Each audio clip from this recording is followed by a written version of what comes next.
নমস্কাৰ অসমবাসী মই মৃগাংক এগৰাকী স্বত্বাধিকাৰী সম্পৰ্কে আজি আলোচনা কৰিম এটা সংবাদ প্ৰতিষ্ঠানৰ এগৰাকী স্বত্বাধিকাৰী আপোনালোকে হয়তো ভাবিছে যে মই এগৰাকী নিজে সাংবাদিক হৈও এটা সংবাদ প্ৰতিষ্ঠানৰ এগৰাকী স্বত্বাধিকাৰীক সমালোচনা কৰিম কিন্তু কিয় বাস্তৱত এগৰাকী স্বত্বাধিকাৰী হ'বলৈ আমাক কেনে ধৰণৰ গুণ লাগে কি গুণ হলে এজন ব্যক্তিয়ে স্বত্বাধিকাৰী হ'ব পাৰিব আৰু সেই ব্যক্তিজনে সংবাদ মাধ্যম এটা পৰিচালনা কৰিবলৈ হলে তেওঁ কেনে ধৰণৰ গুণ লাগিব আৰু সেয়েহে এগৰাকী স্বয়ম্ভূ তথাকথিত স্বত্বাধিকাৰীৰ আমি আজি কিছু কথা ক'বলৈ চেষ্টা কৰিছোঁ এটা সময় আছিল তেওঁ সেই সময়ত ৰাজ্যখনৰ অন্যতম এগৰাকী RTI কৰ্মী অৰ্থাৎ তথ্য জনাৰ অধিকাৰ আইনৰ সহায়ত তেওঁ তথ্য উলিয়াই সংবাদ মেল দিয়ে আৰু ইয়াৰ পাছত সংবাদ মাধ্যমৰ সহযোগত চৰকাৰক সমালোচনা কৰে এটা বলিষ্ঠ কণ্ঠ আছিল কিন্তু লাহে লাহে সেই বলিষ্ঠ কণ্ঠ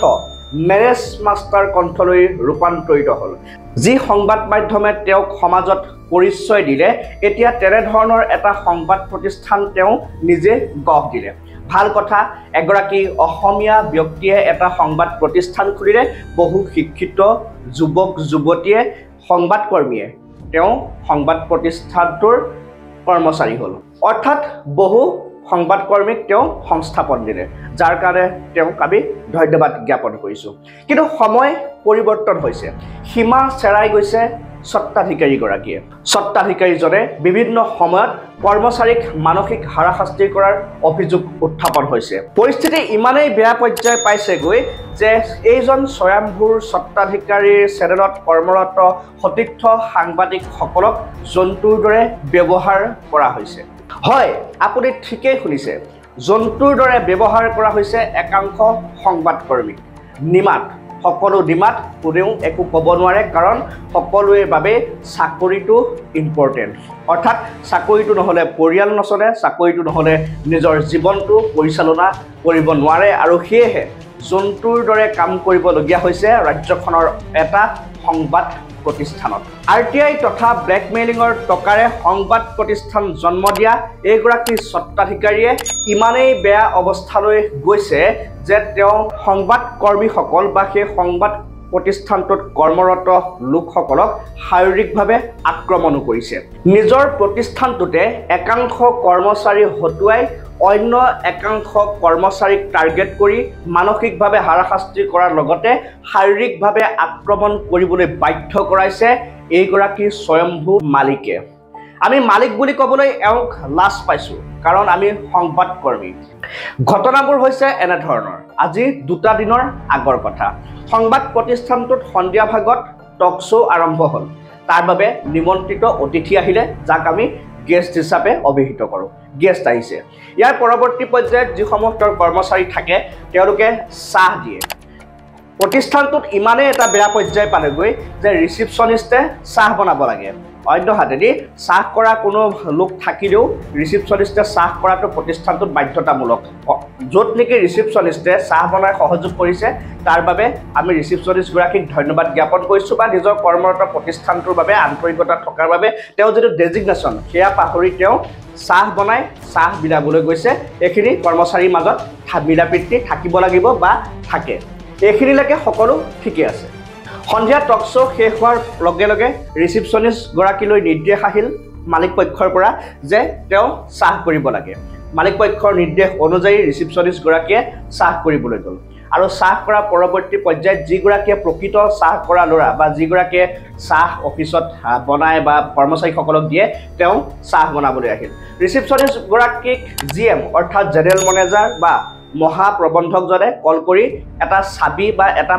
এটা চাবি লৈ এটা ফাইল অন্য এগৰাকী ব্যক্তিক দিবলৈ অনুৰোধ জনালে আৰু ৰিচিপশ্যনিষ্টগৰাকীয়ে GMৰ যিহেতু নিৰ্দেশ মানিব লাগিব চাহ বনোৱা ৰুমৰ পৰা ওলাই গৈ ফাইল দিবলৈ গুচি গ'ল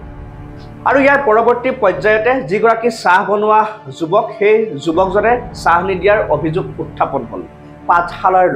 পাঠশালাৰ ল'ৰাজনক মাতি লৈ যোৱা হ'ল CMD অৰ্থাৎ বছ খ্যাত বা স্বয়ম্ভূৰ মালিকৰ কোঠালৈ য'ত নেকি CCTV নথকাৰো অভিযোগ উত্থাপন হৈছে আৰু ইয়াৰ পৰৱৰ্তী পৰ্যায়ত সেই চাহ দিয়া যুৱকজনক গুৰুলা গুৰুলকৈ প্ৰহাৰ কৰা হ'ল হৃষ্টপুষ্ট মালিক গতিকে হৃষ্টপুষ্ট মালিকে যুৱকজনক শাৰীৰিকভাৱে আঘাত কৰাৰ লগতে চৰ ঘোচাৰো সোধাইছে ইয়াৰ উপৰি তেওঁক পিঠিত উঠি গছকিছে বা পেটত গছকাও অভিযোগ উত্থাপন হৈছে বিশেষ সূত্ৰৰ পৰা আমাক সেই খবৰটো দিছে যে পেটত উঠিও গছকিছে ইয়াৰ পিছত যুৱকজনে কন্যামোৱা এক পৰিৱেশ কাৰণ যুৱকজনে কেতিয়াও এগৰাকী মালিকৰ পৰা এনেধৰণৰ ব্যৱহাৰ আশা কৰা নাছিলে তাতে এটা সংবাদ প্ৰতিষ্ঠানৰ মালিক মানুহৰ জীৱনত ভুল হৈ যাব পাৰে একাপ চাহৰ বাবে এনেধৰণৰ ঘটনা সংঘটিত হৈছে গুৱাহাটীৰ সংবাদ প্ৰতিষ্ঠানত কাৰণ এই প্ৰতিষ্ঠান কিন্তু এতিয়ালৈকে ৰাইজে মানি লোৱা নাই বা এই প্ৰতিষ্ঠানক কিন্তু ৰাইজে এতিয়ালৈকে আদৰি লোৱা নাই তেওঁলোকৰ কাম হৈছে ব্লেকমেইল এটা সময়ত ITI কৰি পেলাই তেওঁলোকে ব্লেকমেইল কৰি ধন ঘটিছিল আৰু এতিয়া সংবাদ মাধ্যম খুলি লৈ তেওঁলোকে ধন ঘটিবলৈ চেষ্টা কৰিছে সেইখিনি আমি পৰৱৰ্তী পৰ্যায়ত ফাদিল কৰিম কেনেধৰণে ক'ত কেনেধৰণৰ তেওঁলোকৰ ঘটনা বৰ্তমান সংঘটিত হৈ আছে আজি আমি তেওঁলোকে কৰ্মচাৰীসকলক কেনেধৰণৰ ব্যৱহাৰ কৰিছে সেই সম্পৰ্কে আমি আপোনালোকক আপডেট দিবলৈ চেষ্টা কৰি থাকিম ইয়াৰ পৰৱৰ্তী পৰ্যায়ত সেই ৰিচিপশ্যনিষ্ট গৰাকী সোমাই আহিলে তেওঁক HR মাতিলে আৰু HR মতা পৰৱৰ্তী পৰ্যায়ত যুৱকজনে ক'লে যে চাহ মই বনোৱা নাছিলোঁ চাহ ৰিচিপশ্যনিষ্ট গৰাকীয়ে বনাইছিলে আৰু ৰিচিপশ্যনিষ্ট গৰাকীয়ে সেই মুহূৰ্ততে ক'লে যে GM তেওঁক অন্য এটা কাম দিয়াৰ বাবে যিহেতু তেওঁ উচ্চ পদস্থ এটা চেনেলৰ বিষয়া GM বা জেনেৰেল মেনেজাৰ যাক ৰেছপেক্ট কৰা হয় গতিকে সেই GM-জনে এটা কাম দিয়াৰ বাবে চাহ বনোৱা কামটো ল'ৰাজনৰ হাতলৈ দি তেওঁ সেই ফাইল দুটা আনিবলৈ গৈছিল আৰু ইয়াৰ পৰৱৰ্তী পৰ্যায়ত কি ঘটনা হৈছিল তেওঁ নাজানে তেতিয়া সেই সংবাদ প্ৰতিষ্ঠানটোৰ মালিকৰ লগত পদলেহনকাৰী অৰ্থাৎ একাংশই যেটো কয় ভৰি চেলেকা জব HR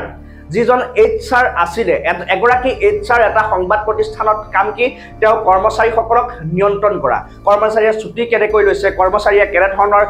আচাৰ ব্যৱহাৰ কৰিছে কৰ্মচাৰীয়ে কেনেকুৱা ধৰণৰ এটা পৰিৱেশ ক্ৰিয়েট কৰি ৰাখিছে এটা কাৰ্যালয়ত সমগ্ৰ কাৰ্যালয়টো কেনে ধৰণে পৰিৱেশটো সুস্থ কৰি ৰাখিব লাগে সেই নিয়ন্ত্ৰণ কৰা কামটোৱে হৈছে HR গৰাকী গতিকে সেই নিয়ন্ত্ৰণৰ বাহিৰ হৈ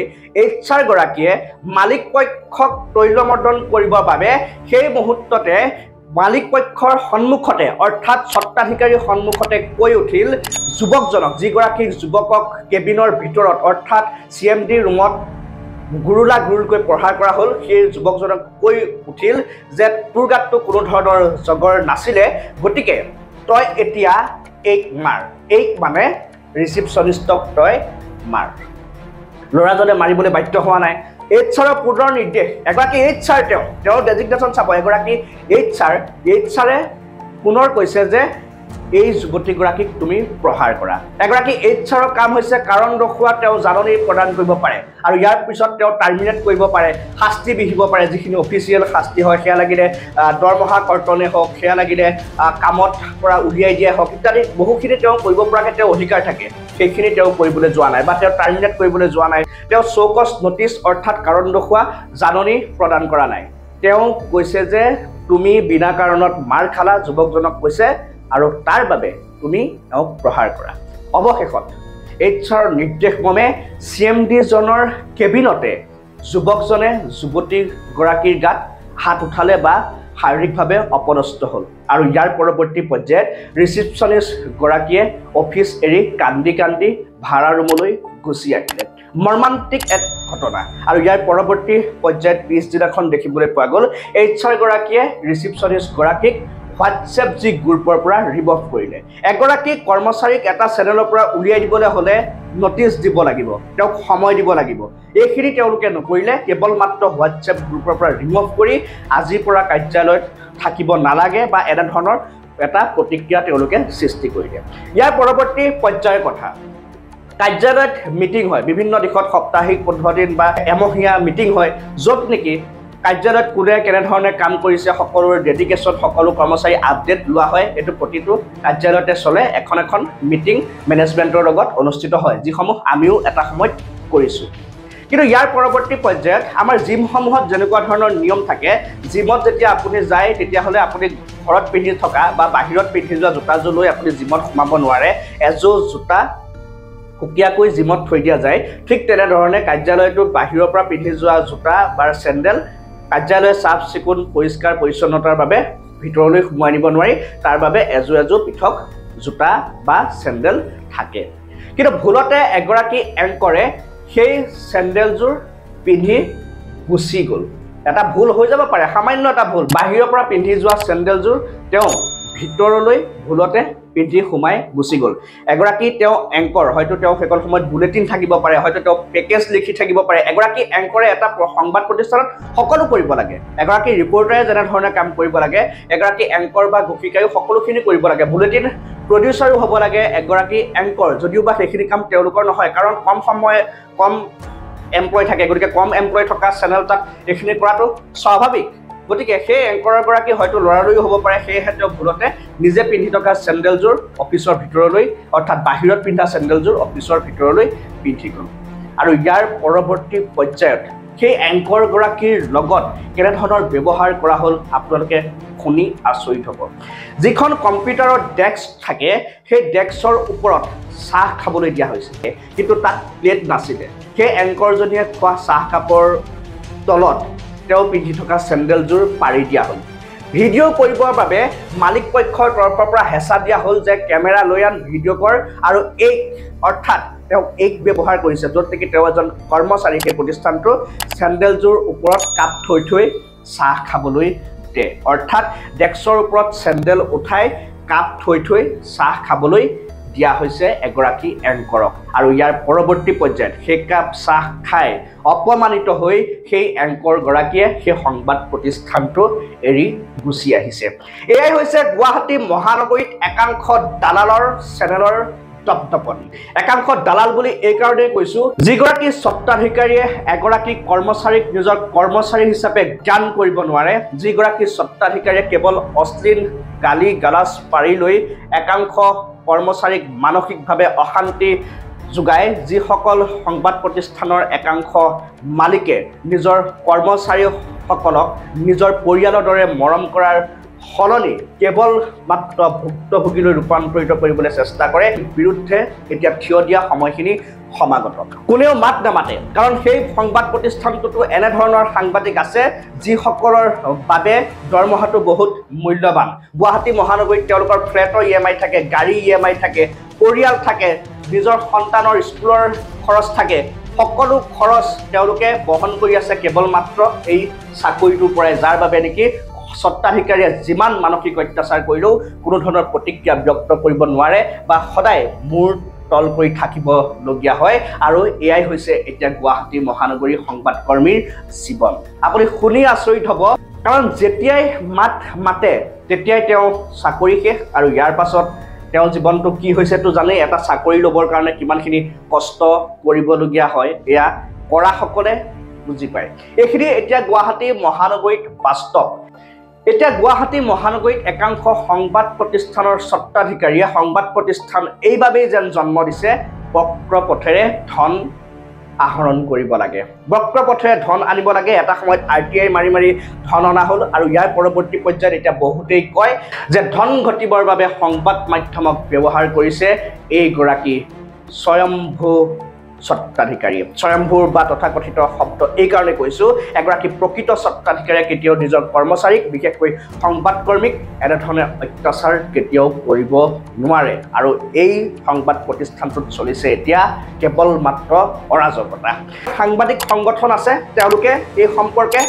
মাতিব লাগে সকলো নিমাত হয়তো বহুতে নাজানে কাৰণ বাহিৰলৈ এনেধৰণৰ ঘটনাবোৰ লৈ যোৱা নহয় আৰু ইয়াৰ মূলতে কাৰণ এটাই কেৱল মাত্ৰ চাকৰিটোলৈ ভয় অসমৰ সংবাদ জগতত এনেকুৱাও স্বত্বাধিকাৰী আছে যি স্বত্বাধিকাৰীয়ে কেৱল মুখ্যমন্ত্ৰী হিমন্ত বিশ্ব শৰ্মাৰ লগত সুসম্পৰ্ক আছে বুলিয়েই বুকু ফিন্দাই বহু অপকৰ্ম কৰি আছে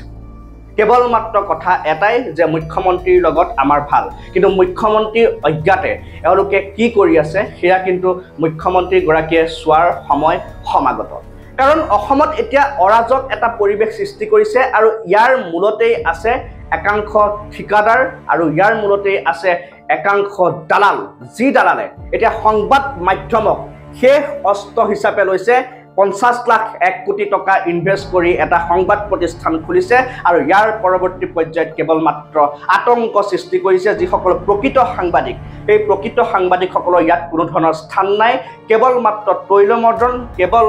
মাত্ৰ ধন দাবী কেৱল মাত্ৰ সমাজত বেয়া প্ৰভাৱ পেলাব পৰা ব্যক্তিসকল এওঁলোকৰ দৰে স্বত্বাধিকাৰীসকলৰ বাবে জনপ্ৰিয়। আজি সাংবাদিক যিসমূহ সংগঠন এই সংগঠনসমূহ ওলাই আহিব লাগে। তেনেধৰণে এটা সংবাদ প্ৰতিষ্ঠানৰ স্বত্বাধিকাৰীয়ে এগৰাকী যুৱকক গুৰুতকৈ প্ৰহাৰ কৰিব পাৰে। তেনেধৰণে এটা সংবাদ প্ৰতিষ্ঠানৰ স্বত্বাধিকাৰীয়ে এগৰাকী এংকৰক চেণ্ডেলৰ ওপৰত চাহৰ কাপ লৈ থিয় কৰাই খুৱাব পাৰে। কেনেধৰণে এগৰাকী HR-এ এগৰাকী যুৱকক যদিওবা কৰ্মচাৰী তেওঁ যুৱকক এগৰাকী যুৱতীৰ গাত হাত দিবলৈ বা প্ৰহাৰ কৰিবলৈ উচতনি দিব পাৰে। এইবোৰ কিন্তু অসমৰ সমাজ ব্যৱস্থা বা অসমৰ সাংবাদিক সমাজে জ্যেষ্ঠ সাংবাদিকসকলে লক্ষ্য কৰিব লাগে। আৰু এয়াই হৈছে গুৱাহাটী মহানগৰী একাংশ সংবাদ প্ৰতিষ্ঠানৰ বাস্তৱ স্বৰূপ। ইয়াৰ পৰৱৰ্তী পৰ্যায়ত আমি এই সংবাদ প্ৰতিষ্ঠানটো স্বয়ম্ভূ তথাকথিত দালাল স্বত্বাধিকাৰীজনে কেনেধৰণে লুণ্ঠন ৰাজ চলাইছে সমগ্ৰ অসমত, কেনেধৰণে এটা আতংকময় পৰিৱেশৰ সৃষ্টি কৰিছে, এই সম্পৰ্কে অন্যতম আপডেট বা এটাকৈ নতুন আপডেট দি থাকিবলৈ চেষ্টা অব্যাহত ৰাখিম। প্ৰতিযোগিতা অথবা পক্ষত দুষ্ট নহয়, সদায় অসমীয়াৰ স্বাৰ্থত।